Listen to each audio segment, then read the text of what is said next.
sa amin po ng mga anak po niya sa ministry. Kaya po, Tatay, once again, thank you po sa inyo.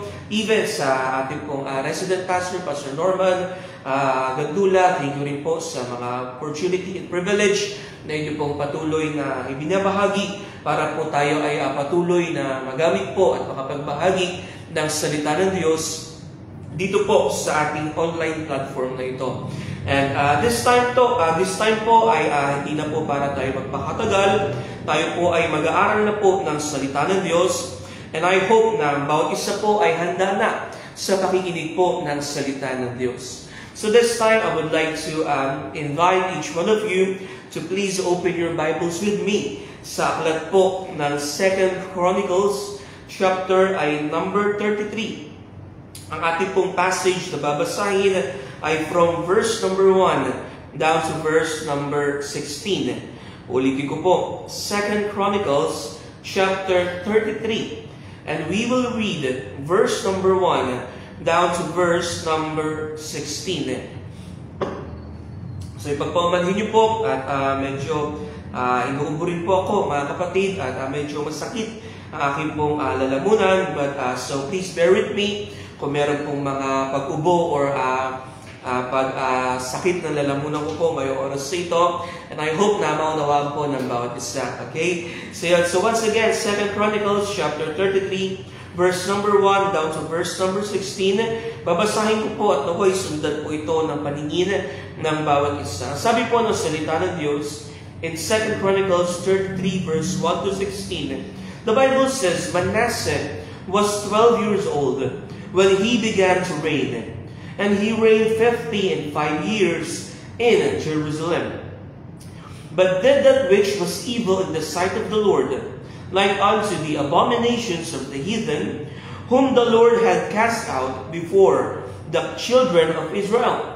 For he built again the high places which Hezekiah his father had broken down, and he reared up altars for Baalim, and made groves and worshipped all the hosts of heaven and served them.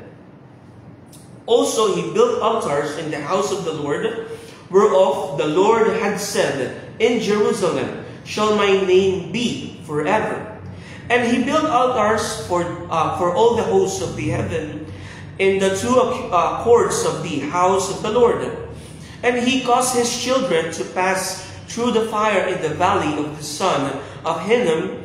Also he observed times and used enchantments, and used witchcraft, and dealt with a familiar spirit, and with wizards he wrought much evil in the sight of the Lord, to provoke him to anger.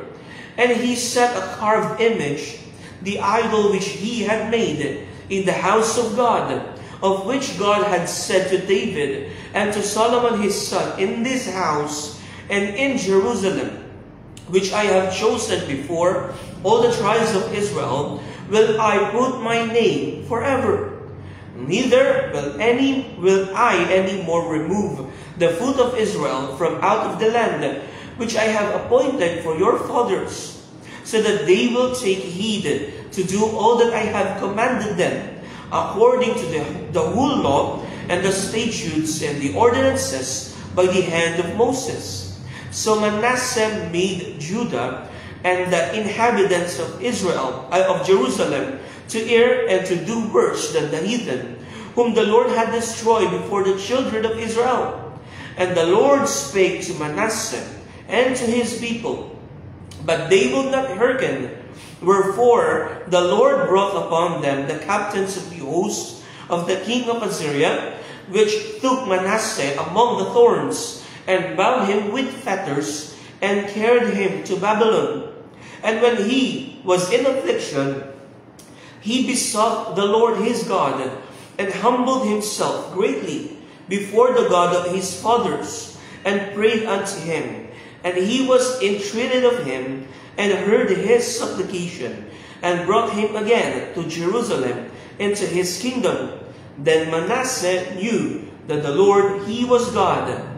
Now after this he built a wall with the city of David on the west side of Gihon in the valley, even to the entering in at the fish gate, and compassed about Ophel, and raised it up a very great height, and put captains of war in all the fenced cities of Judah. And he took away the strange gods, and the idol out of the house of the Lord, and all the altars that he had built in the mount of the house of the Lord, and in Jerusalem, and cast them out of the city. And he repaired the altar of the Lord, and sacrificed thereon peace offerings and thank offerings, and commanded Judah to serve the Lord God of Israel. So this evening po mga kapatid, ang ating pong pag-aaralan ay patungkol po sa isang Bible character na nagngangalang pong Manasseh or King Manasseh. And the title of this message that I would like to share to you this evening is Lessons from the Life of King Manasseh, from rebellion to restoration. So ito po ang ating pong pinaka-pagkukuhanan ng ating pong mensahe ngayong pong gabing ito. So this time, once again, lapit lang po tayo muli sa ating Panginoon sa panalangin. Let us pray. Father, once again, O Lord, thank you for this privilege. Thank you, Lord, for the opportunity to listen to your word once again. And I pray in Jesus' name, use this message to remind your people, to rebuke your people, and to help us, O Lord, na may ayos yung dapat pong ayusin sa amin. And I believe, Lord, na kung meron mang the best way para may ayos po kami at maganap namin yung mga tamang bagay sa iyong harapan, ayun po ay sa pamamagitan po ng iyong salita. Kaya gamitin mo ang iyong salita, Panginoon, ngayong gabing ito upang kami ay maturuan at maituwid para kami, Panginoon, sa aming pamumuhay ay masumpungang kaaya-aya, banal at karapat-dapat sa iyong harapan. And I pray as your preacher this evening, Lord, please give me the strength that I need, Lord. I know my limitations. I know my shortcomings, O God. I know na ako po ay hindi magaling at wala po akong kakayanan. But I believe, Lord, that you are the one who called me to preach your word. And I believe it is you who will enable me. So, Lord, I pray, strengthen me, give me, Lord, the wisdom that I need so that I can be able to preach your word to your people. So, once again, Panginoon, sa iyo po namin nilalapit ang lahat ng ito. Ito po ang aming panalangin sa pangalan ni Jesus. Amen at amen. So, yun po. So, again, the title of this message is Lessons from the Life of King Manasseh. Rebellion to Restoration. So ngayon po mga kapatid, pag-aralan po natin ito pong mga talatang ating pong binasa. So for our first point, akin na po itong ibibigay sa inyo. The first point is about the reign of Manasseh o ang paghahari ni King Manasseh. So alam po natin mga kapatid, in verse number 1 and verse number 2, dito po ipinapakita that there is a king na itinayo or itinalaga upang pangunahan po ang buong Jerusalem. At ang pangalan po ng haring ito ay si Manasseh. The time na namatay po ang kanyang ama na si Hezekiah, siya po ang pumalit. And ang sabi po ng verse number 1, Manasseh was 12 years old when he began to reign. And he reigned 55 years in Jerusalem. So sabi po dito mga kapatid, he was only 12 years old nung siya po ay naitalaga bilang hari po ng Jerusalem at kanya po itong pinagharian at pinangunahan sa loob po ng 55 years. At ang sabi po ng verse number 2, but did that which was evil in the sight of the Lord, like unto the abominations of the heathen, whom the Lord had cast out before the children of Israel. So ito pong hari na ito na itinutukoy po ng talatang ito na ating pong binasa, ang sabi po dito, siya ay gumanap ng mga bagay na kasamaan sa harapan ng Panginoon. So ito pong hari ito sa madaling salita, ay siya po sa kanyang paghahari ay gumawa ng mga bagay na labag sa harap ng Diyos, mga bagay na ayaw ng Diyos, mga bagay na kasuklam-suklam sa harapan po ng ating Panginoon. At ang sabi po dito, mga kapatid, He did what was evil in the sight of the Lord. Manasseh adopted the practices of the nations of the Lord had driven out.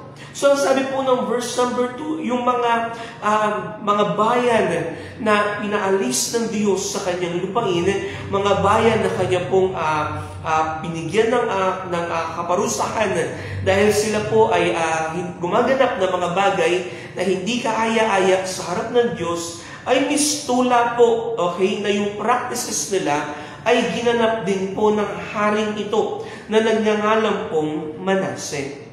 So alam natin mga kapatid that yung lugar po na Jerusalem, ito po yung bayan na pinili ng Diyos. Ito po yung bayan na kung saan ang Diyos na ating sinasamba ay kanila pong sinasamba ang Diyos ni Abraham, ang Diyos ni Isaac, ang Diyos ni Jacob. So ito po yung Diyos sa kanila pong pinaglilingkuran.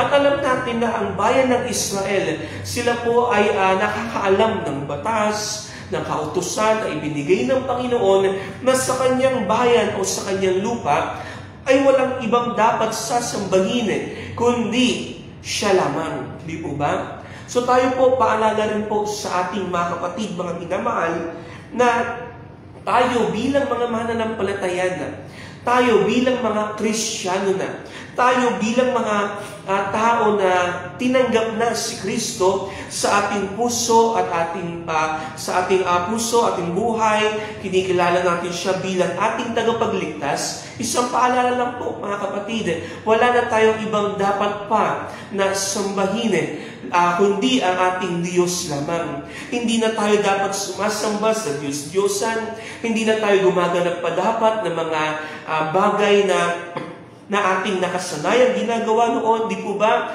Because the moment that we knew the Lord Jesus Christ, the moment that we accepted Him, is also the same moment na dapat atin nang tinalikuran yung pong mga tradisyon, mga kultura na ating pong kinalakihan, di po ba? So alam po natin, ngayon po araw na ito ay araw na undas. At alam natin na ito pong practice na ito ay hindi na po dapat pa na ating pong masyadong binibigyan ng kahalagahan, kumbaga. Di po ba? Kasi po ay hindi naman na po tayo naniniwala sa mga paniniwalang pangpagano o pang ibang mga relihiyon.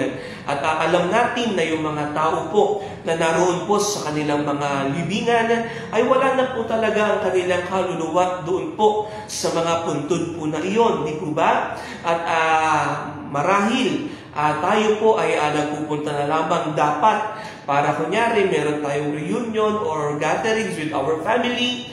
Pero yung same reason na ating pong nagiging rason noon, kaya bakit natin ito ginaganap ay hindi na dapat pa na siyang ating rason na ginagawa ngayon sa ating pagtungo sa mga sementeryo. Di po ba? At alam din natin na hindi tayo dapat nag-aalay ng pagkain sa mga patay dahil hindi naman nila na makakain yan.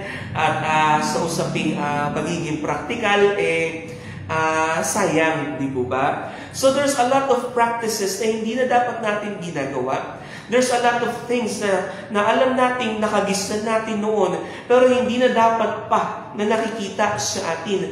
Lalo na ngayon pong tayo ay nakakakilala na sa tunay na Diyos. So ngayon po, balikan natin. Ito pong si Manasseh, alam ko po, lumaki siya sa isang environment na kung saan alam nila ang salita ng Diyos, alam nila na walang ibang dapat na sasambahin kundi ang Diyos lamang, na yung tunay na Diyos, di po ba? Kaya makikita natin dito for our second point, the rebellion of Manasseh. In verse number 3, down to verse number 9, makikita po natin dito mga kapatid, mga minamahal, yung mga bagay po na mali na ginawa po ni King Manasseh. So ano po ba itong mga maling bagay na kanya pong ginawa laban sa ating Panginoon? Ang sabi po ng verse number 3, for he built again the high places which Hezekiah his father had broken down, and he reared up altars for Baalim and made groves and worshipped all the hosts of heaven and served them. So unang bagay po na ginawa po ni King Manasseh, yung bagay po na sinira ng kanyang ama. Ito po yung altar na kanilang ginagamit sa mga pagsamba sa Diyos-Diyosan, ay muli pong itinayo ni King Manasseh. At ang sabi po dito, and made groves and worshipped all the hosts of heaven and served them. So lumalabas po mga kapatid, mga minamahal, na ito pong haring ito ay muli niyang itinayo ang mga altar na ginagamit po para po sa mga Diyos-Diyosan, at siya po mismo ay sumambang muli dito po sa isang Diyos-Diyosan na ito. At ang sabi po ng verse number 4, and he built altars in the house of the Lord, whereof the Lord had said, in Jerusalem shall my name be forever. So ang sabi po ng salita ng Diyos, doon po sa Jerusalem ay walang ibang dapat pangalan na maitaas, walang ibang dapat Diyos na sambahin, walang ibang dapat na Diyos na dapat kilalanin liban lamang sa tunay na Diyos. At alam natin na ito po isang malaking pagsuway na ginawa po ni King Manasseh. And in verse number 5, ang sabi po dito, and he built altars for all the hosts of heaven in the two courts of the house of the Lord. And he caused his children to pass through the fire in the valley of the son of Hinnom. Also he observed times and used enchantments and used witchcraft and dealt with a familiar spirit and with wizards. He wrought much evil in the sight of the Lord to provoke him to anger. So sabi po dito, hindi lang po ang ginawa ni Manasseh ay sumamba po sa Diyos-Diyosan, kundi yung kanya pong anak ay kanya pong sinunog, sabihin po natin, o yung term po natin dito is child sacrifice. So ito po ay ginawa ni King Manasseh, at ito po ay malinaw na pagsuway sa salita po ng Diyos. At hindi lamang po yun. Ang sabi rin po dito, he immersed himself in the occult, and ultimately he brought the entire nation down with him. So alam natin mga kapatid, mga minamahal, na dito po sa naging act ni King Manasseh, ay hindi lang po siya ang nalagay po sa isang hindi magandang kalagayan, kundi maging ang buong bayan ng Jerusalem. So mga kapatid, mga minamahal, alam ko po na sa ating pong buhay bilang mga mananampalataya, there are also times na tayo po ay nagre-rebelde sa ating pong Diyos. Marahil minsan tayo po ay may mga experiences na hindi natin gusto. Marahil minsan meron mga bagay na nangyayari sa buhay natin na hindi natin maintindihan. May mga bagay na hinihiling natin na hindi napasa atin. May mga bagay na gusto natin pero ayaw ng Diyos, na minsan nagiging dahilan ng ating paglayo, ng ating pagre-rebelde, o ng ating pong pagsuway sa ating pong Panginoon. Alam ko po, normal na nangyayari yan. Gaya nga po ng na-preach po last Wednesday, dito po sa aming pong mission, that there are times that our path seems unclear, di po ba? May mga pagkakataon sa buhay natin na parang hindi na malinaw yung nangyayari sa atin, and minsan, ang nagiging response natin ay ano po, pagtalikod, pagsuway, at ano po, direktang hindi pagsunod sa salita ng Diyos. Pero gayon pa man mga kapatid, even there are times in our life that some things happen ay hindi natin maintindihan, kapatid, huwag naman po sanang maging dahilan yon ng ating pong pagsuway o pagrebelde sa ating pong Panginoon. Di po ba? Even there are times that we don't understand the situation. Even there are times that we don't clearly see the path that we are taking. But hey, brothers and sisters, sabi ng Bible, trust in the Lord with all thine heart. Lean not unto thine own understanding. In all thy ways acknowledge Him, and He will direct thy path. So mga kapatid, hindi po tayo dapat nagre-rebelde, at hindi rin po tayo lalo na dapat ay sumusuway sa Panginoon. Hindi na natin dapat pang binabalikan yung ating nakaraan. Di po ba? Dahil tayo po'y hinamunan ng ating Panginoon sa mga bagay na iyan. At ang sabi po dito, mga kapatid, Manasseh's actions led the people of Judah astray. His rebellion wasn't just personal but also public, causing national spiritual decay. May paalala rin po dito, mga kapatid.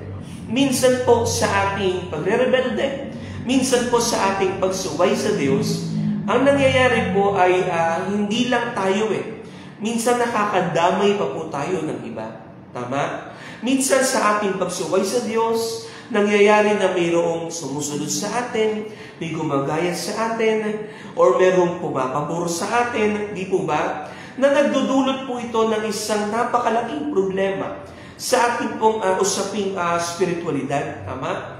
Na nagiging dahilan po ito na hindi lang tayo nalalayo, kundi yung mga taong nasa paligid natin, di po ba? At dapat maging careful tayo, maging cautious tayo na hindi natin nagaganap yung pagre-rebelde na yan. Bakit po? Kasi pwede po yung mag-cause din na yung mga tao sa paligid natin ay malayo rin po sa ating Panginoon.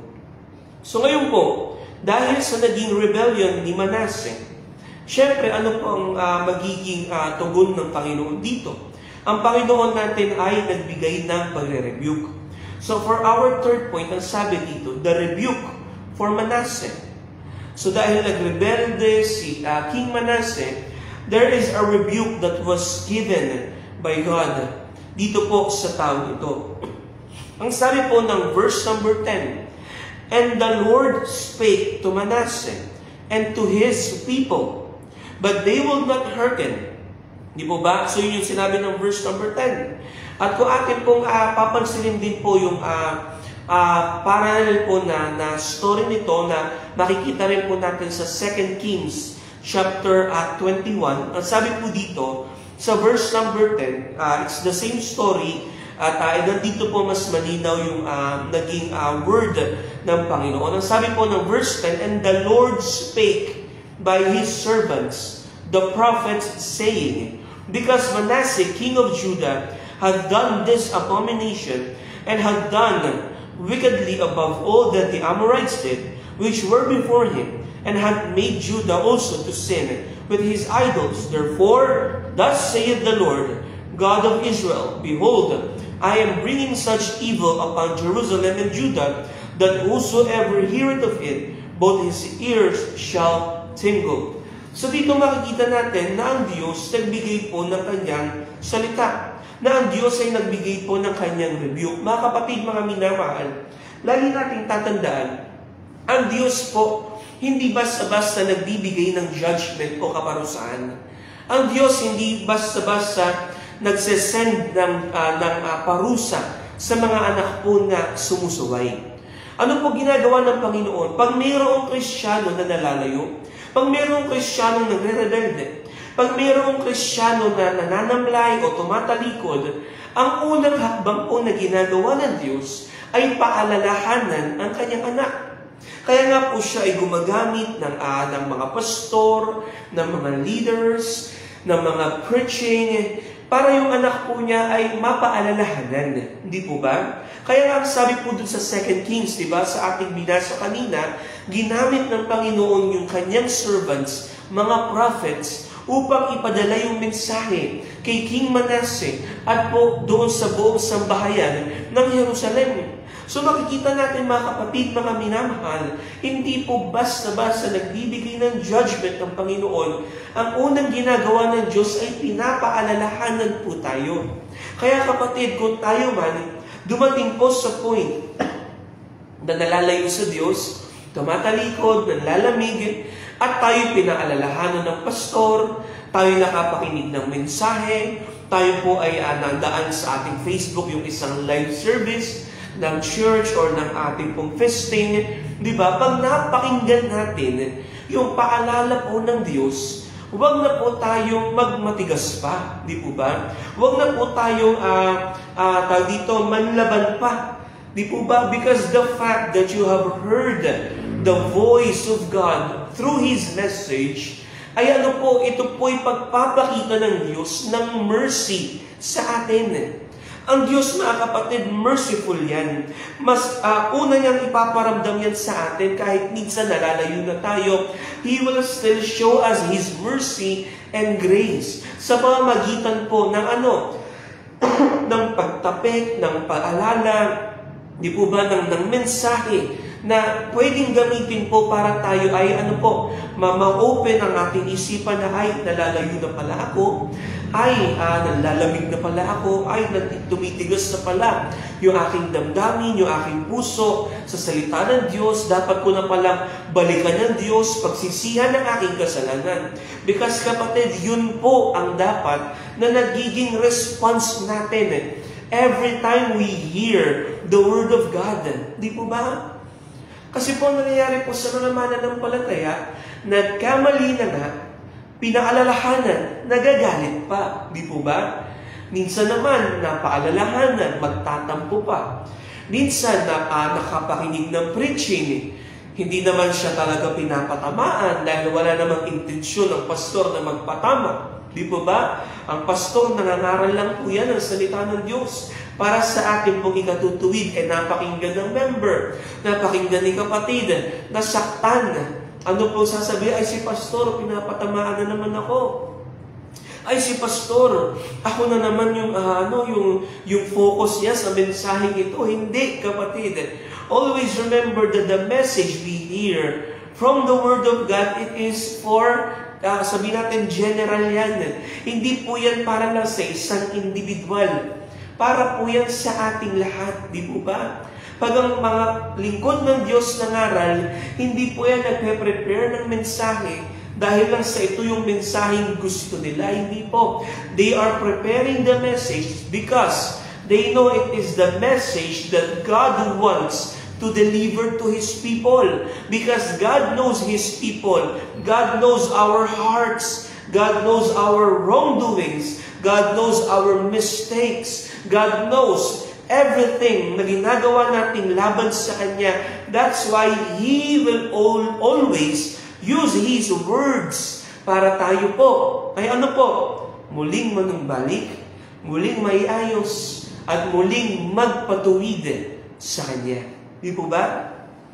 Kaya nangyari po dito, nagbigay ang Diyos ng rebuke at lagi nating tatandaan, pag nagbigay ang Diyos ng rebuke at hindi tayo sumunod, ang kasunod na po niyan ay judgment. Di po ba? Excuse me po. Sa madaling salita, ang kasunod na po niyan, kaparusahan. Kaya nga ang sabi po ng talata, and the Lord spake to Manasseh and to his people, but they would not hearken. Hindi daw po sila nakinig.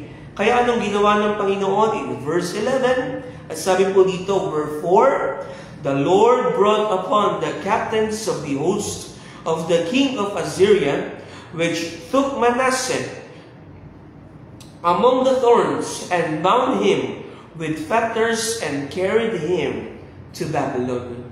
So ano po nangyari dito? Pinahintulutan po ng Panginoon na si Manasseh po ay makaranas ng parusa dahil hindi po siya nakinig at hindi po siya nagbigay ng pagtugon sa rebuke na ibinigay ng Panginoon. So ngayon mga kapatid, mga minamahal, he was bound with chains. Siya po ay naging bihag. At sa pamamagitan po nito mga kapatid, mga minamahal, ito pong si Manasseh ay nakaranas po ng sabihin po natin disiplina. Okay? At sabi dito, God allows the Assyrians to capture Manasseh, bound with chains and hooks. He is taken to Babylon. God's discipline was painful but necessary. Di po ba? As it exposed Manasseh's vulnerability and stripped away his pride. So yung word po doon mga kapatid, ang linaw po ng sinabi po, di po ba? God's discipline was painful but necessary. So minsan mga kapatid, pag dinisiplina tayo ng Diyos, masakit. Tama? Minsan yung disiplina ng Diyos, hindi natin kaya. Hindi natin maarok, hindi natin sabihin na matanggap, di po ba? Kasi masakit naman talaga ang pagdidisiplina. Pero kaya po, yun nangyayari kasi kailangan po yun. So that in that way, we'll be able to realize all the wrong things that we have done sa harapan ng Diyos. Tama? At sa pamamagitan nitong disiplina na ibinigay ng Diyos, at ano po kaparusahan na ibinigay kay King Manasseh, dumating po yung point na na-realize ni Manasseh yung kanyang kamalian, na-realize ni Manasseh yung kanyang pong pagkukulang, na-realize ni Manasseh yung kanyang mga kasalanan, na kaya ito po ay nagdulot sa kanya ng ng pagsisisi.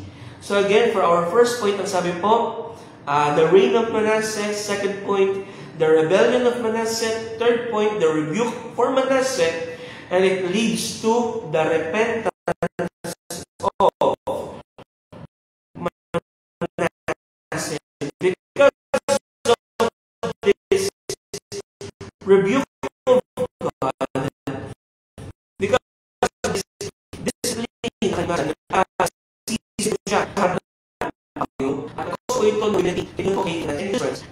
the Lord great and when he was in affliction, he besought the Lord his God and humbled himself greatly before the God of his fathers.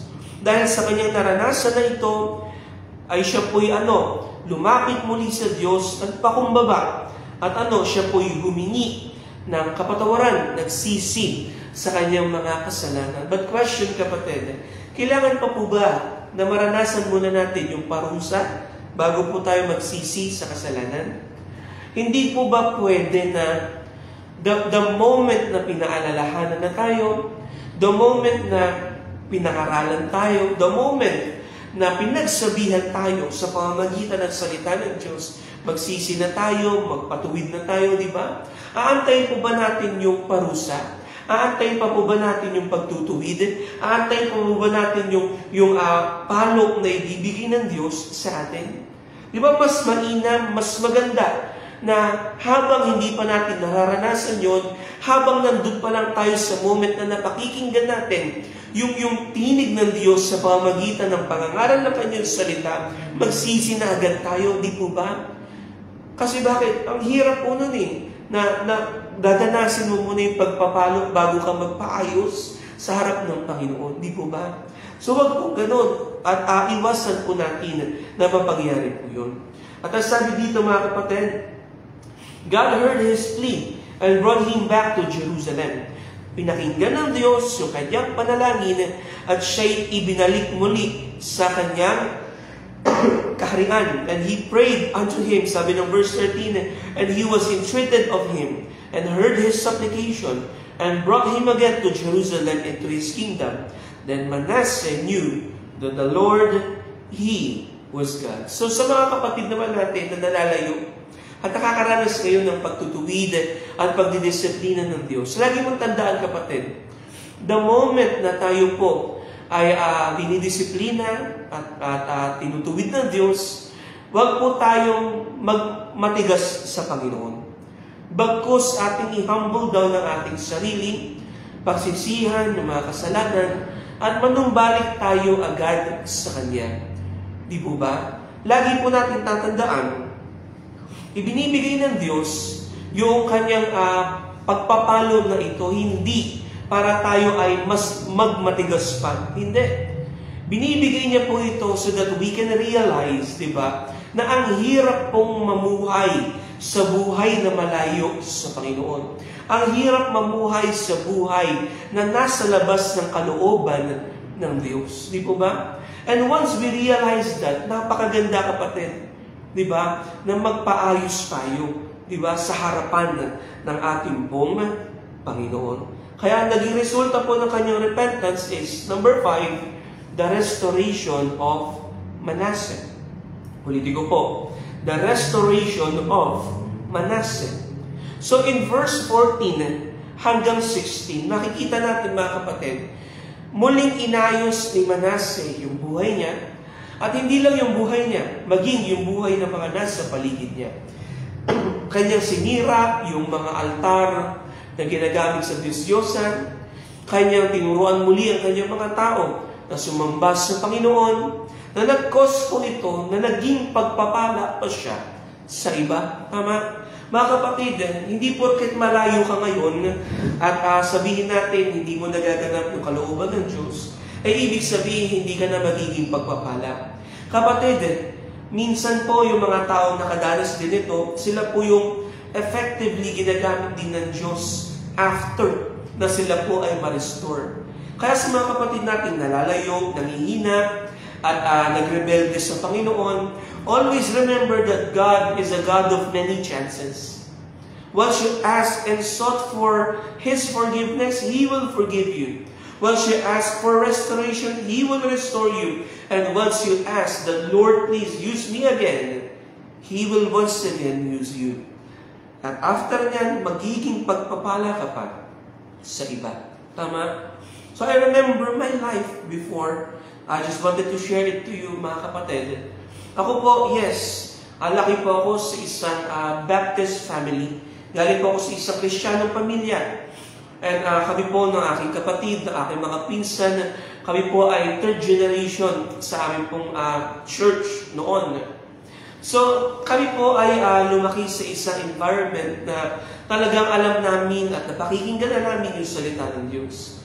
But there came a time and moment in my life na ako po ay nalayo sa Diyos.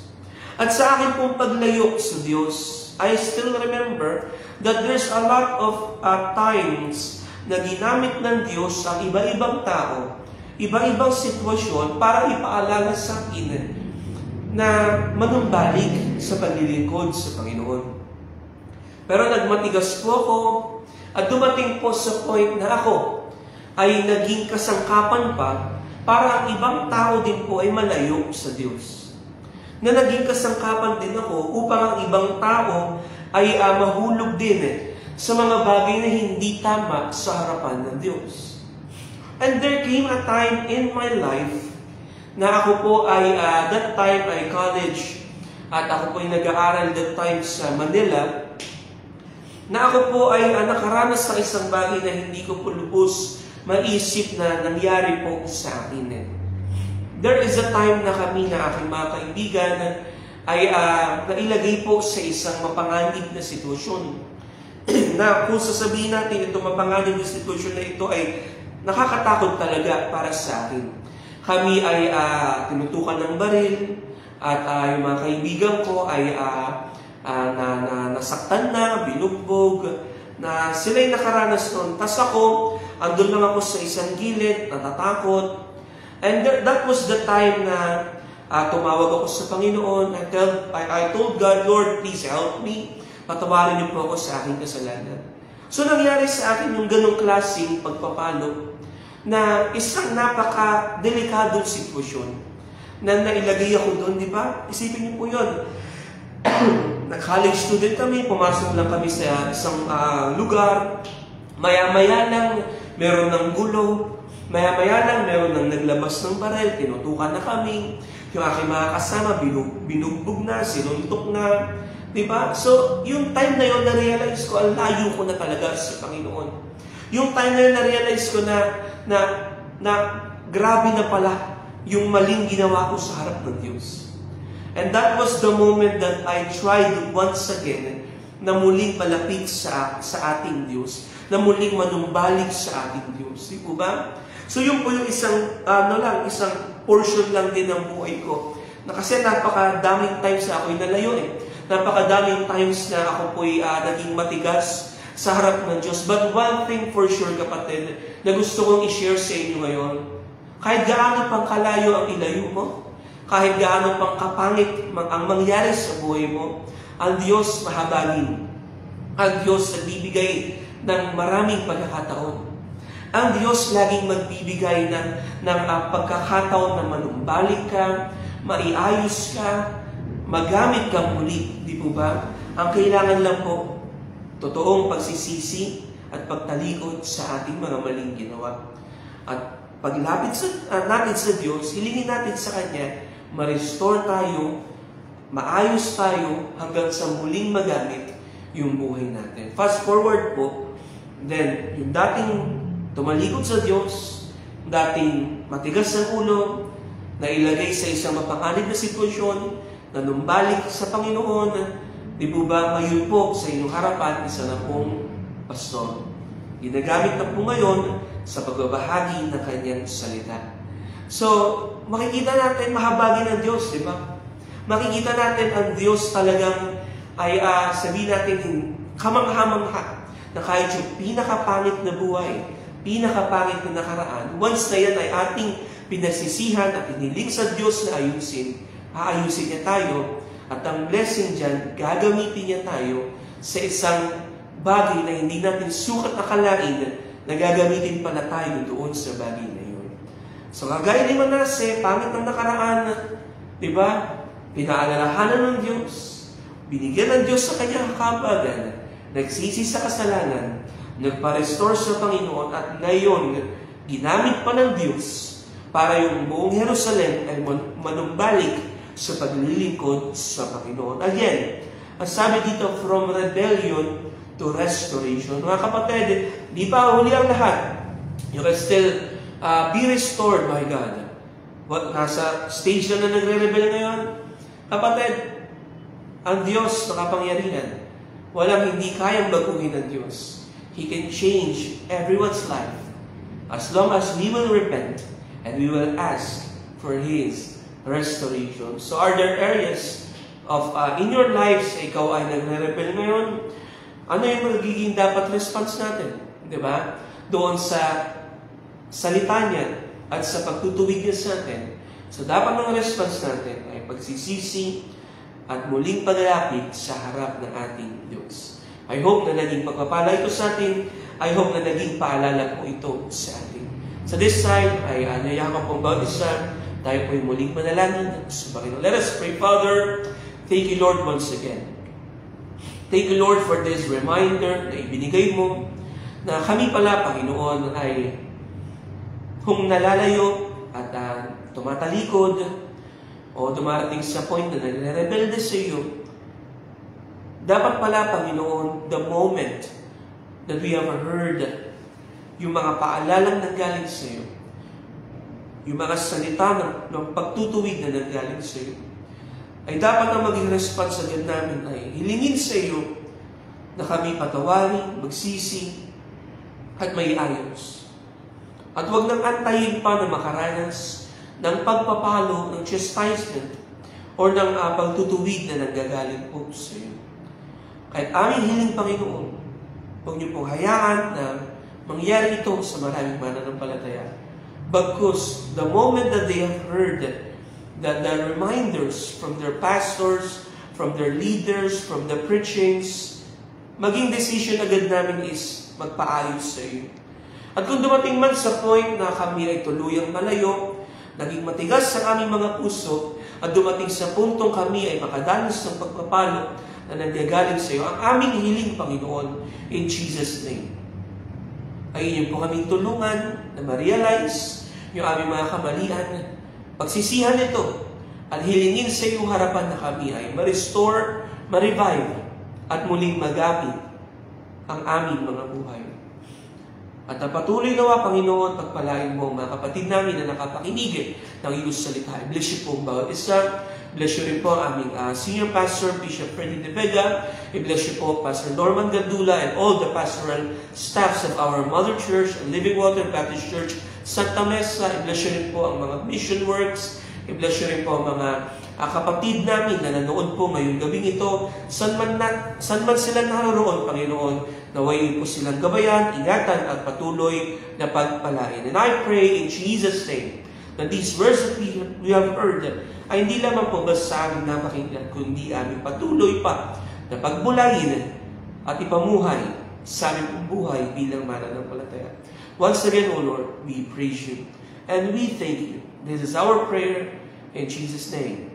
Amen and amen. Maraming salamat po, and I hope tayo po ay napagpala ng salita ng Diyos. At ingat po ang bawat isa, ingat po mga kapatid natin na nasa biyahe ngayon, ingat po kayo sa inyong mga tahanan, at patuloy po, mahalin natin ang salita ng Diyos. Stay happy, stay holy, and always stay humble po mga kapatid.